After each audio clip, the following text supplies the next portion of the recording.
President Obama is spending this holiday weekend back home in Chicago after winning his first showdown with Congress with passage of that massive stimulus plan. NBC's John Yang is in Chicago now with the latest on that. John. Good evening, Lester. No public events this weekend for President Obama as he, his wife, and his children are back in their old neighborhood for the first time as the nation's first family. President Obama is spending a quiet family weekend back home in Chicago, fresh from his first major legislative victory. Congress has passed my economic recovery plan, an ambitious plan at a time we badly need it.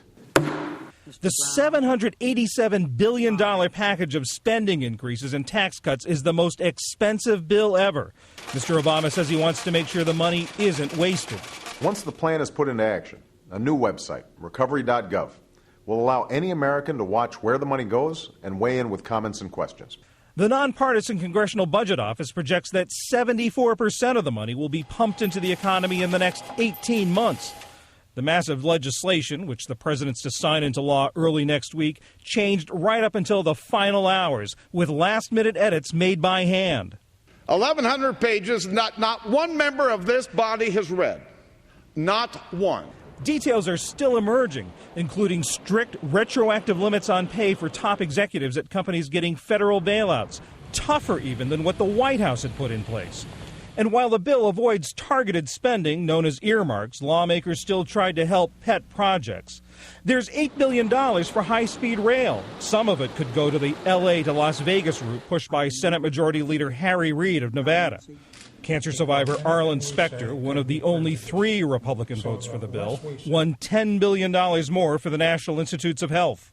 The party line House and Senate votes were far from the bipartisan tide White House officials had once hoped for. Allegations that this is a bipartisan piece of legislation are simply not accurate.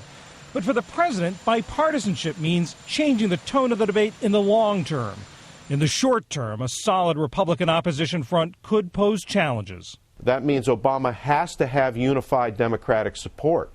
And if fissures develop, if cracks develop in the Democratic Party coalition, then he's going to have big problems. Next week, the president hits the road again on Tuesday, in Denver. He'll sign that stimulus bill. And then on Wednesday in Arizona, he'll unveil the next phase of his economic recovery effort, a plan to help struggling homeowners facing foreclosure. Lester? John Yang following the president in Chicago tonight. Thanks.